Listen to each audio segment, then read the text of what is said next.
করলেন? দুই হাত দিয়ে চরণ দুটো ঠেসে ধরলেন। এ জগতে ভগবান যদি কি, ভক্ত যদি কিছু ধরে ভগবান ছাড়াতে পারে? ভক্তের শক্তি বেশি না ভগবানের শক্তি বেশি? তাহলে আজ ভগবানের চরণ ভক্ত ঠেসে ধরেছে, ছাড়াতে আর ভগবান পারছে না। এবার ভগবান বলছে ছেড়ে দাও, ছেড়ে দাও বলি, আমার চরণ ছেড়ে দাও। বলি মহারাজ বললেন না প্রভু, যদি এই চরণ ছেড়ে দেই আর এ চরণ পাবো না। তখন বলি ভগবান বললেন তুমি নিজের জন্যে আমায় ধরে রেখেছো। তখন বলি মহারাজ বলছেন না প্রভু, তোমার জন্য এ চরণ ধরে রাখিনি, তোমাকে আমার সাথে থাকতে হবে এই শীতল লোকে। এই শীতল, কথা বলবেন না, এর জন্য আমার একটু ভালো লাগে না।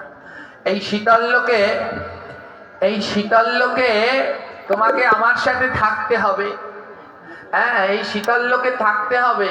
এখন বললেন, ভগবান বললেন তোমার কাছে যদি আমি থাকি তাহলে অন্যদের কাছে আমি কি করে যাব?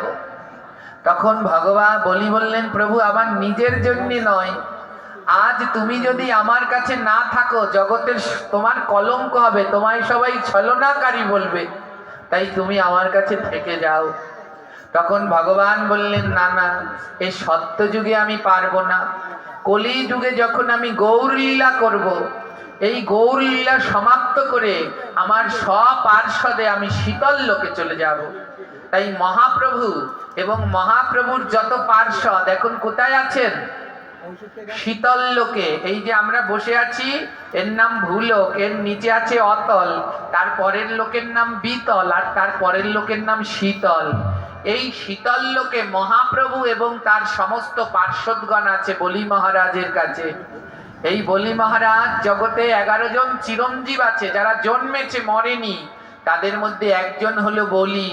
এই বলি মহারাজ এখন শীতল লোকে আছে সমস্ত পার্ষদদেরকে নিয়ে, সমস্ত পার্ষদদেরকে নিয়ে শীতল লোকে অবস্থান করছেন। তো মহাপ্রভু এখন এই মন্দিরে আছেন, জোরে বলেন আছেন, ওই শীতল লোকে আছেন। এই যে অধি মানে কি নিচে, নিচে বাস করছে, অধিবাস মানে নিচে।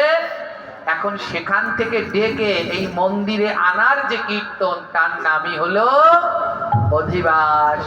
মহাপ্রভু সেই নিচে রয়েছে, এই কীর্তন গাইলে পরে মহাপ্রভু নিচ থেকে উঠে আসে। এই কীর্তন করার কতগুলো নিয়ম আছে। প্রথমটা হলো মধ্যখানের জায়গাটা খালি করা।